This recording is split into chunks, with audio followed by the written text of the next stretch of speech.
Buenos días, somos William, Rolando y Andrés y hoy les vamos a presentar el tema sobre la ética en la migración. Vamos a hablar un poco sobre cómo la migración afecta la economía, la política, la geopolítica y vamos a hablar un poco sobre los cambios globales que pasan con este fenómeno y empezamos con la introducción al tema.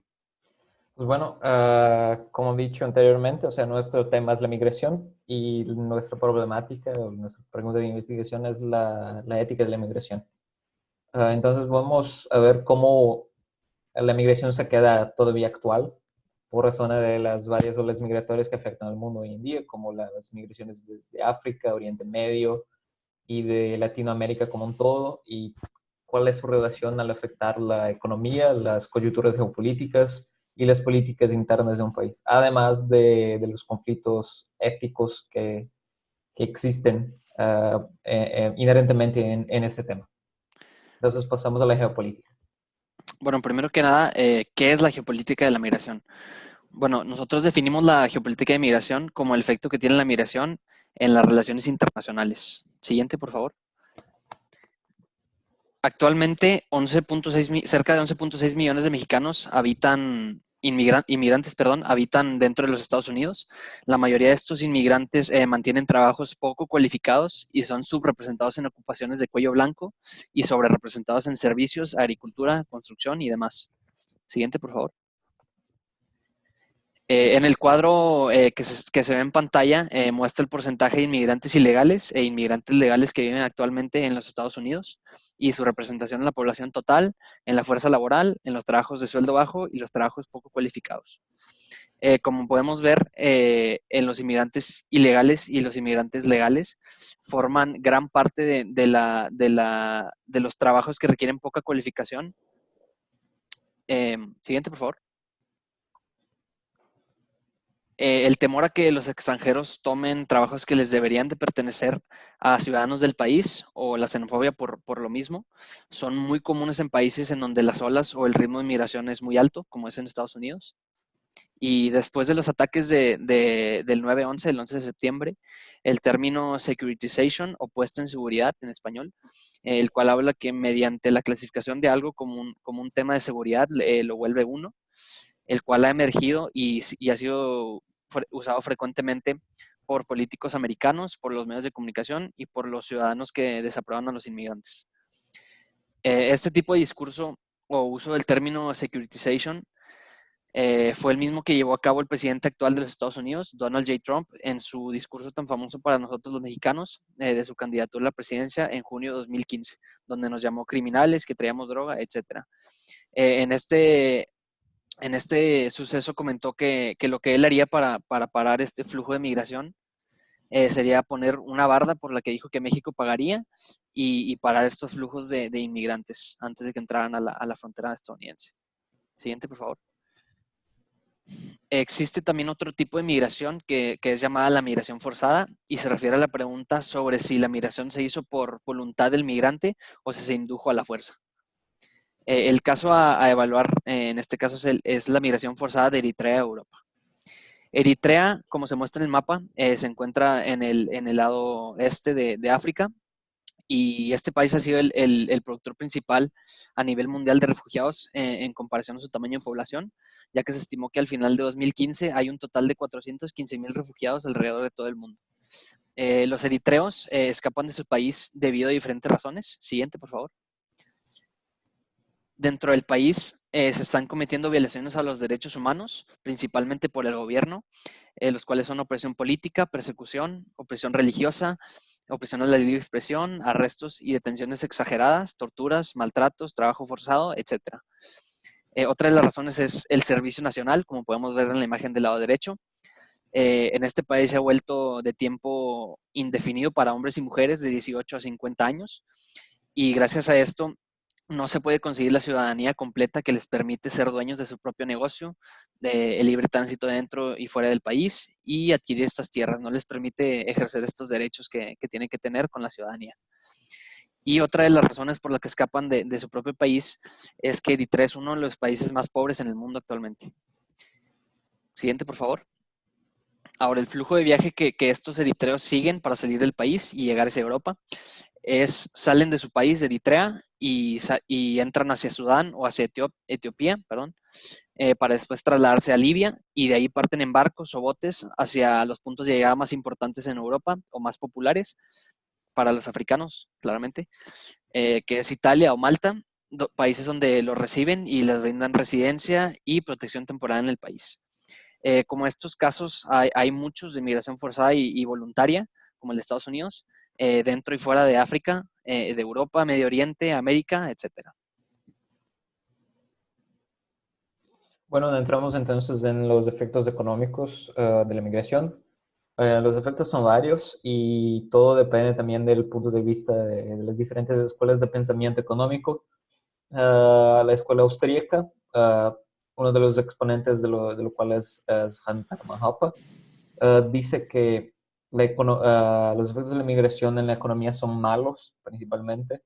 Dice el experto que los costos del bienestar social y de manera general de la asistencia social serían demasiado grandes para ser sostenidos sin aumentar impuestos a una carga tributaria excesiva a medida que más y más olas de migrantes adentran un país. Entonces, el resultado sería un colapso completo y la estrangulación de la economía, con los ahorros e inversiones se quedando casi nulos. Por otro lado, los expertos Juan Ordaz y Adolfo Albo dicen el opuesto, dicen que la migración es buena para la economía porque el ingreso de una mayor fuerza laboral significa que los costos laborales se van a reducir para los empresarios y eso va a dar más confianza al mercado y los bancos centrales como consecuencia pueden relajar su política económica y monetaria. Existe también un informe, un dato muy importante del Banco Mundial que dice que la migración es muy importante para la economía, en especial para el mercado financiero, en la forma de remesas que llegan a más de 550 millones de dólares cuando se lleva en cuenta México y el restante de América Latina, incluyendo Brasil. Pero de nuevo, por otro lado, tenemos la opinión de un experto, Jesús Duarte Soto, que dice que cuanto mayor la ola migratoria y cuanto mayor la intervención estatal en esa migración, peor es, porque de una manera muy similar a Hans Hermann Hoppe dice que los recursos públicos son muy disponibles para todos y muchos estados por razones políticas quieren incluir los migrantes en esos sistemas a despecho de todos los costos. Y eso significa que cada vez más cantidades crecientes de impuestos, una cantidad destruidora de impuestos, tiene que ser aplicada para cubrir todo eso. Y eso afecta a los ingresos de las familias, sus ahorros, lo que según el experto es uno de los pilares de la economía, y las inversiones empresariales. Entonces pasamos ahora a la parte política. La política en la inmigración es algo que es un fenómeno actual y que ha afectado a todos los gobiernos. Como vemos en esta imagen, como nos dice Rolando, las personas de otros países, cuando llegan los inmigrantes, suelen haber ataques xenófobos, dado que estas personas les quitan los trabajos y afectan su calidad de vida. En este caso, como vemos a la izquierda, la política es afectada por la migración en Venezuela. La llegada de miles de venezolanos a varios países de América Latina se ha convertido en un nuevo fenómeno del panorama político regional que tiene numerosas aristas. Cada día, en promedio, 5.000 venezolanos abandonan su país a causa de la crisis humanitaria. Hoy son considerados por la ACNUR como uno de los grupos de poblaciones desplazadas más grandes del mundo. Tanto así que Colombia es el país de mayor acogida de venezolanos. Según datos, ha crecido exponencialmente, empezando en 2016 en 48.000 venezolanos en el país, hasta junio de este año en 1.3 millones de personas. Hoy los venezolanos son en día la segunda población desplazada fuera de su país más grande del mundo, después de los 5.6 millones de refugiados sirios en Europa. Hablando un poco de esto, en este mapa se puede ver el número de migrantes y refugiados venezolanos en el mundo, que son más de 4 millones. Estas cifras son alarmantes y esta es la ola de inmigración más grande en Latinoamérica en los últimos 50 años. por consiguiente, esto lleva a presión hacia el gobierno de Maduro, tanto el pueblo venezolano, como en otros gobiernos que temen que puedan existir ataques xenófobos, como los hay en África con los refugiados sirios. Es así como varios países han visto manifestaciones en las calles de apoyo al presidente de la Asamblea Nacional, Juan Guaidó, lo cual ha hecho esta migración también un nuevo factor presente de presión política. Algunos gobiernos, como el brasileño y el ecuatoriano, han apoyado políticamente el consumo interno al repudio del gobierno de Nicolás Maduro y la ayuda humanitaria a Venezuela frente a otros opositores que tuvieron vínculos con el chavismo. En este semestre he tenido la fortuna de conocer una persona venezolana que ahora reside en Monterrey por este fenómeno. Micaela Bavaro nos cuenta que la vida en Venezuela no es vida. Como en un par de años es imposible para la mayoría de las personas vivir con un salario promedio. Nos cuenta que aunque tú quieres comprar algunos productos, la mayoría de las ocasiones no hay en tiendas o simplemente la demanda es tan alta que el precio se multiplica tanto que cosas tan básicas como papel de baño sean un lujo. Pasamos a la siguiente slide sobre ética en la migración. Sí, gracias Andrés. Entonces entramos en la cuestión de nuestra problemática, que es la ética de la inmigración. Pues, ¿qué es la ética? La ética es conocida también como filosofía moral. Es una disciplina filosófica que busca estudiar el bien y el mal y sus relaciones con el comportamiento humano y la moral humana. Entonces, como mencionado en la introducción, nuestra problemática se basa en buscar comprender si la migración es una cosa buena o mala. Para eso pude buscar dos autores, el doctor Paulo Cogos, formado por el Instituto INSPER en Brasil, y el profesor Joseph Cairns. Yo tuve la oportunidad de entrevistar al doctor Paulo Cogos, y según él, la migración es antiética en el sentido de intentos forzados de integración. O sea, cuando un Estado en específico, busca por una decisión de fuerza, obligar a su población a aceptar una masa de migrantes en contra de su voluntad. Y según él, no importa si la voluntad es de la mayoría o no, lo que importa son los individuos. Entonces, una comunidad pequeña, mismo cuando afectada por la fuerza estatal, todavía es antiética, a despecho de la cantidad de personas. No se basa en la cantidad de personas, sino en los individuos, según él, basado en un axioma ético del derecho natural.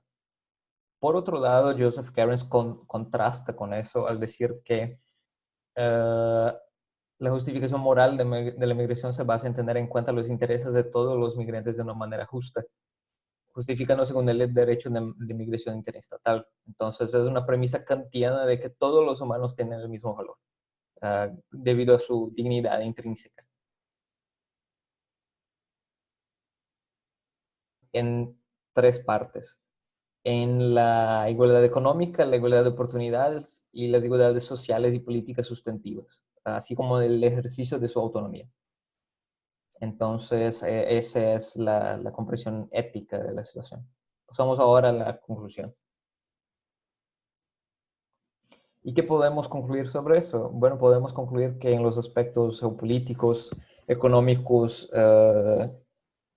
políticos internos y además de la cuestión filosófica de la problemática, podemos notar cómo la migración tiene efectos benéficos en su mayoría, pero también malos. Y como también es un tema demasiado controverso por su naturaleza cuando tocamos en las situaciones geopolíticas, políticas internas y filosóficas, porque no son una cuestión clara. Ahí todavía hay mucho desarrollo para ser hecho. Entonces creemos que la migración todavía va a ser un punto de contención y un punto muy intenso que va a ser debatido por los años siguientes todavía. No es un tema que se acabó. Entonces eso es todo. Muchas gracias. Muchas gracias. Gracias.